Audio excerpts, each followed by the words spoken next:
Jan says there are other things that need to be touched on tonight, and hopefully we can stimulate some discussion after I've finished. Martin said to speak for 10 to 15 minutes, and I'll do my best to stick to that.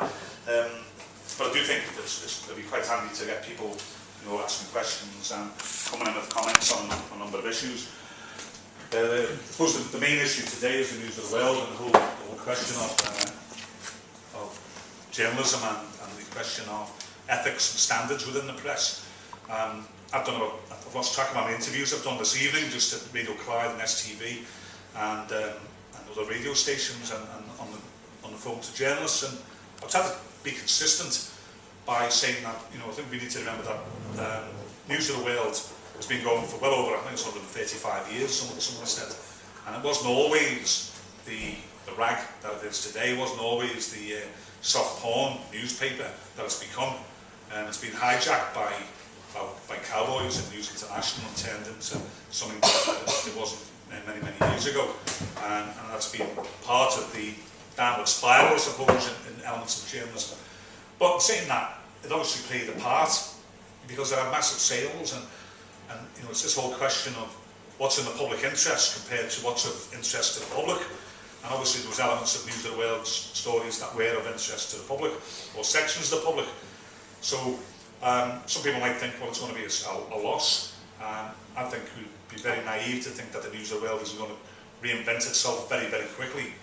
I was alerted a number of, probably about 5 weeks ago, by Senior Minister looking for a briefing on what was happening in News International, given that they were seeking a meeting with the First Minister. And we scratched the surface and found out that there was restructuring plans in place which would entail a 7-day operation, which basically means News of the World is going and the sun is turning into the sun plus a Sunday sun. So everyone is predicting that, that we had information on that nearly 5 or 6 weeks ago, and some of the staff have been told that there's going to be restructuring in place and that the jobs are at risk. I suppose today the response of News International has come with the growing threat of a boycott, which obviously would fill them with great concern, both in respect to the advertisers but also the readers, because they would never recover from that. So, you may be able to detect that I'm from Liverpool originally, those of you who are very observant on accents.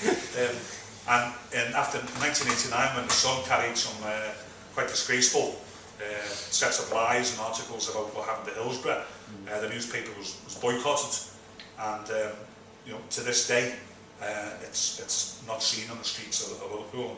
You hear stories about people sitting on the bus reading it, and people tell them to put it away, not to read it in people's sight. So boycotts do work, and they know that it works. So they've probably been panicked into this this rush today to close the News of the World, but they've been planning for it for some time now. We've been well aware of that. David Dinsmore, the Scottish editor-in-chief, has been doing work in that field for some time. There will be impact on jobs, no doubt about it. It's not just about ditching an embarrassing product, because that's what it's become, not just embarrassing, but costly, because the amount of money that they've been spending on legal cases and paying people compensation has been quite heavy duty, and will grow almost certainly on a much larger scale as well. So they're trying to ditch something and extricate themselves from quite an embarrassing situation. But they'll also put a cost-cutting exercise in place to try and reduce costs. A few people have asked me, well, how many jobs are at risk, how many journalists work there? And it's very difficult to know, because most of the people, even the long-term people who think they're on staff, have some kind of quasi-freelance contract.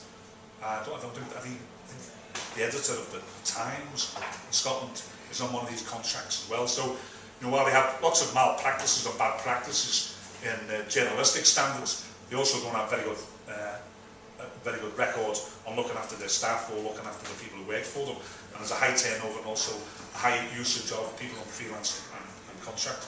There's lots of people who go in there a couple of days a week just on a casual basis. But they pay reasonably well, so people keep going back. It's just that when something like this happens, they've got no security, and that's part of the difficulty.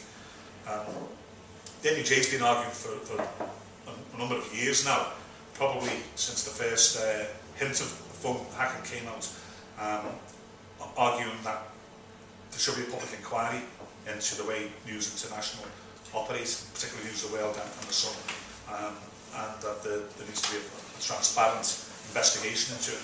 And that then should lead to further discussions on an industry-wide basis, but also involving the government and civic society about how the press should be regulated, and regulated maybe with a small r. The Press Complaints Commission and the editors have argued for a number of years now, the Editors Society of Editors and the Editors Guild have argued that there is self-regulation and that the Complaints Commission covers most of the complaints and the issues that are raised through that process. But we've had major doubts about that. We think that, that it's flawed, the whole process is flawed, it's lacking, it's very narrow in its perspective, only individuals can put complaints in, and the whole question of standards needs to be looked at in far more detail than it currently is. And while we wouldn't be arguing that the press should have strong regulations in respect to political control, what I would use as a comparison is the broadcasting industry, where television companies, for many years independent television companies, have had licenses, where they bid for a license, and there are certain criteria within that license that they have to meet, certain standards, certain amount of news and current affairs to maintain, in order to be allowed to renew that license. So, what's good enough for broadcasting is good enough for newspapers as far as we're concerned, and the standards we believe in broadcasting are far higher than newspapers because of that. Now, that will stimulate some debate in respect to whether it's interference with the press or the press should remain totally independent. I think the News of the World and News International have damaged that reputation and damaged that right for people to say we can be trusted to self-regulate. Part of this, I suppose, damaging incident or set of incidents, or this scenario that we're now facing, is run parallel with already a downward spiral within the newspaper industry, where ownership of the press has gone away from people who are interested in the quality of the press and running newspapers or owning newspapers for influence or as part of the democratic structures of this country and to reflect elements of political and cultural society. Even dare I say, people like Lord Rothermere, who owned the Daily Mail many years ago, and Beaverbrook, who owned the Express, who were slightly left of Mosley and the black shirts, but did run newspapers in respect to a qualitative position. You knew what their politics were. You look at the Guardian, you look at the Irish Times, who are other end of the perspective, the political spectrum, but also owned in a cooperative or trust, media trust position, which is far more democratic and has far more interest in the well-being of the people who work for them, but also their reputation. So there's always been that ownership issue. What's happened in recent years, or the last decade or so, is that companies like Newsquest and Trinity Mirror and Johnston Press have moved towards a far more financially driven approach to run newspapers. The people who are promoting a circulation are turning away from quality journalism to sell the papers, and they're using stunts, and they're using a move towards infotainment, where they're using changes in editorial content. And again, that something that can be debated in respect to whether that's of interest to the public. Whether Ashley Cole and Cheryl Cole getting back together should be on the front page of the Daily Record. Was up for debate. But these people were very successful in driving up profits. Up to 5 years ago, Johnston Press, where, and I got this straight from one of the Scottish regional director a couple of weeks ago, they were in just over 50% return on investment. So that means everything they invest, they get 50% back. Now, the government figures, their economic forecast is for companies to say is, if you get 8 to 11%, you're in a very healthy position. Oil industry, for example, gets 15% return. Johnston Press, Trinity, Newsquest, we get between 48 and 52% each return on investment. And the money was going into the pockets of their chief executives, into their executive pension schemes. Very little was being reinvested into the companies, and they lost sight of quality journalism. They took their eye off the ball. They moved into a certain direction of using more infotainment, trying to attract advertising in different ways. And we've seen the decline in newspapers quite dramatically. And people will say, well, is it the internet? Is it people losing interest in reading newspapers now because you can get 24-hour news broadcasts? All of that, my argument, more than anything in respect to impacting on newspapers, has been the driving down and the dumbing down of content. You know, Newsquest took over the Herald and Evening Times and Sunday Herald in mid-90s, and I gave evidence to the Competition Commission at the time because we opposed the takeover. We believe that Scottish Media Group should have been given government support to hold on to the titles. They were reasonable employers. They also had a radio station, they had a television station. They were moving into trying to compete with the Scotsman's portals, which Stuart Kirkpatrick was involved. They were clearly looking at convergence, looking at a multimedia platform, and it would have been a great example to hold up anywhere internationally as the way forward. Unfortunately, they fell foul of the banks. They got greedy, they expanded, they got themselves into difficulties with the banks and were forced to sell. But we opposed Newsquest taking over because we knew they were asset strippers. We'd seen what they'd done down south. American-based company who'd been running down their papers in America for a number of years. We gave evidence to the Competition Commission on that on that very basis. They gave assurances, right, despite concerns by top journalists, by politicians, by academics. The Competition Commission, which is part of the DTI, part of the government body, gave them the go-ahead to take over the papers. We've given all kinds of assurances as to the position that they held, the Herald and the Sunday Herald. They saw them as quality products, and that they were delighted to get their hands on these titles, and they would be growing them, not shrinking them. But in 12 months, they approached the union to say our revenues have dipped slightly, so we need to look at cost-cutting exercise. Right? That then repeated itself for 5 out of the next 7 years. They made cut after cut after cut, to the extent that they've now got half the amount of journalists working for them as they had when Newsquest took over. And we complained after about 3 years of that. We went back to the DTI. Right? We'll meet with the minister down in Westminster, who says, here's the evidence, here's what's happening, and this will continue. And he said, well, that's scandalous. I said, well, they've broken all these assurances, they've lied to the government. Surely something could be done about that.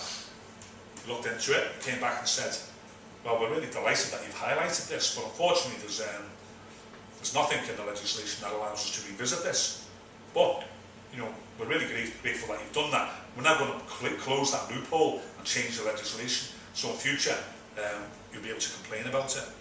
Right? It's too late for you now, right? So the Herald can go down to Swanee, but thanks for raising it. Right? And that to me is a real abrogation of political responsibility in respect to looking at how some of the most important organs of democratic structures, newspapers and quality broadsheet newspapers, and the local people like the Evening Times can be allowed to be further damaged. And there's further cuts taking place. I believe there's meetings been taking place the last 2 weeks there. We're expecting more changes coming there very soon.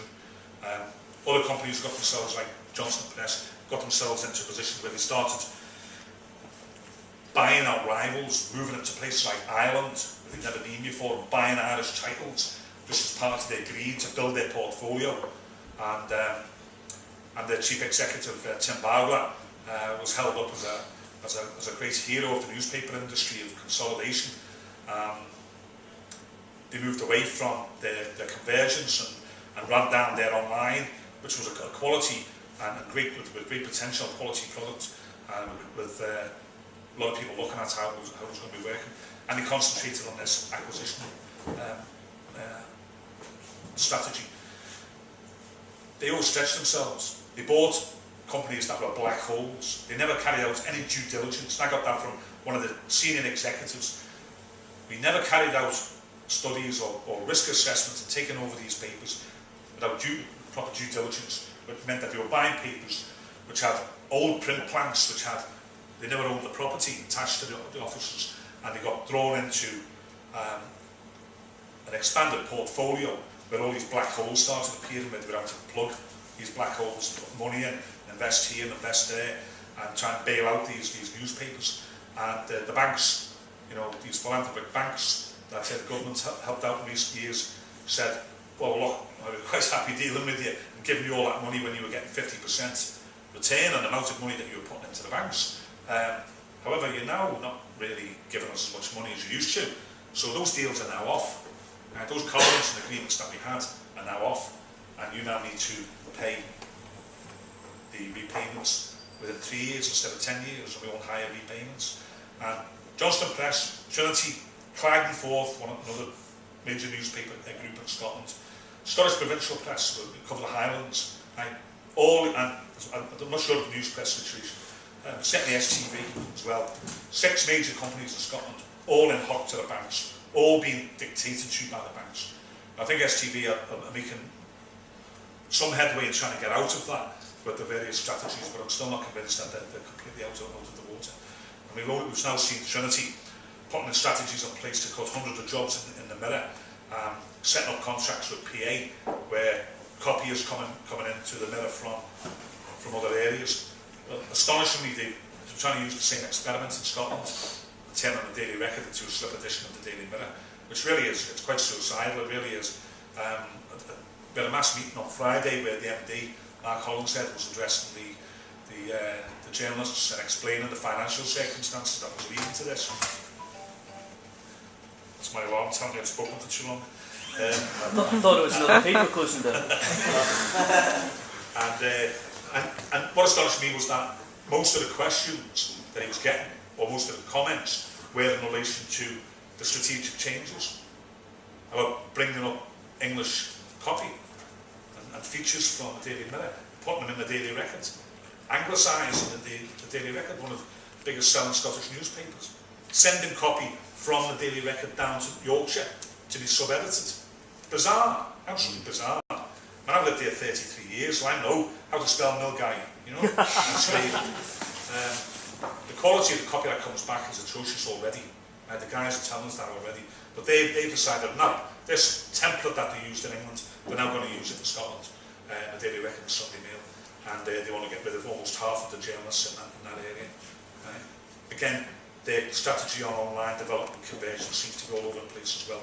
And you know, I'm quite sure Ian maybe have something to say about that as well.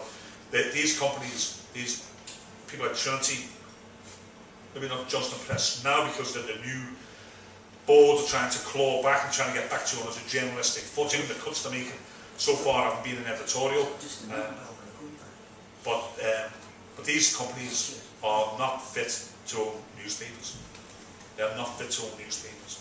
And I do believe that we need to look at regulation like the broadcast and say, if you don't maintain certain standards, if you don't have a certain level of quality in your product and maintain that, then we want to take that licence off you. It needs to be something as harsh as that. We're also, Union, are working very closely in a number of other areas, so we'll try and battle through.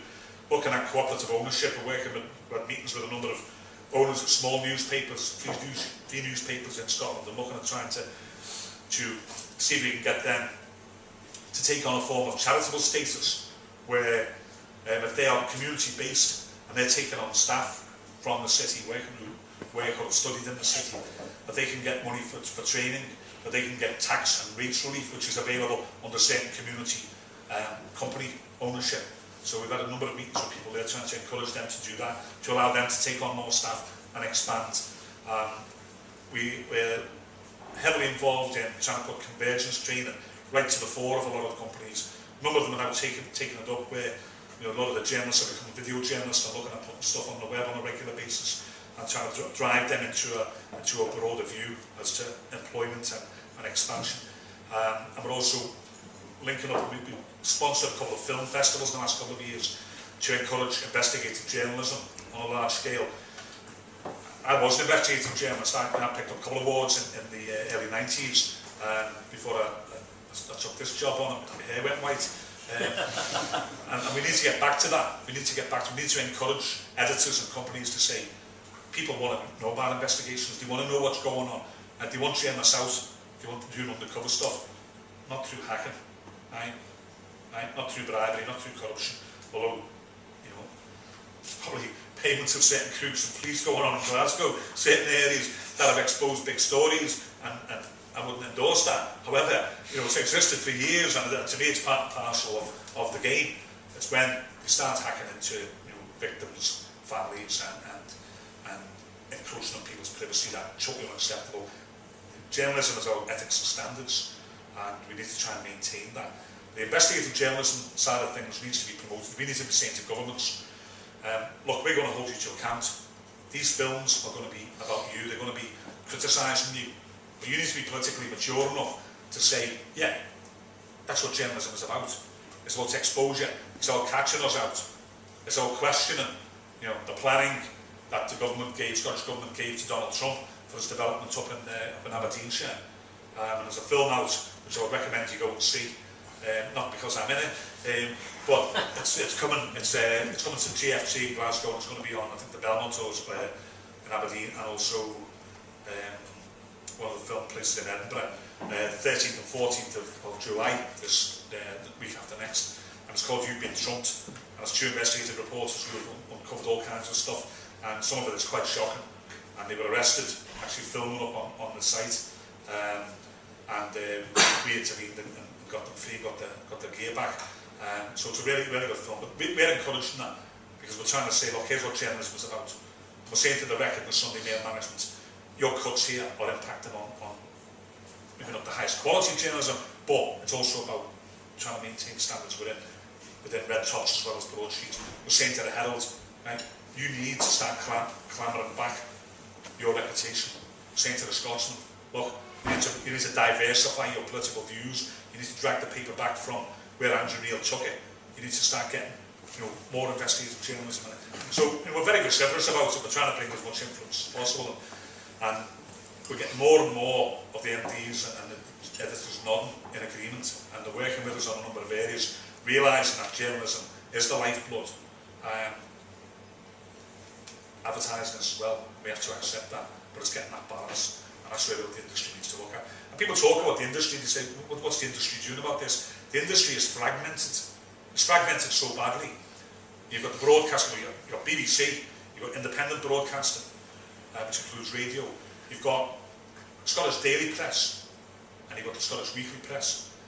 But also within the Scottish Daily Press, you've got the English-owned papers, like the Sun, the Daily Mail, the Express, whose head offices are down south predominantly, and they have English core news with a top tinge on it. They are in competition with the so-called indigenous press, like the Scotsman and the Herald and the Record. But that now has become a blur, because the decisions are now being taken by News Press in London and Trinity in London.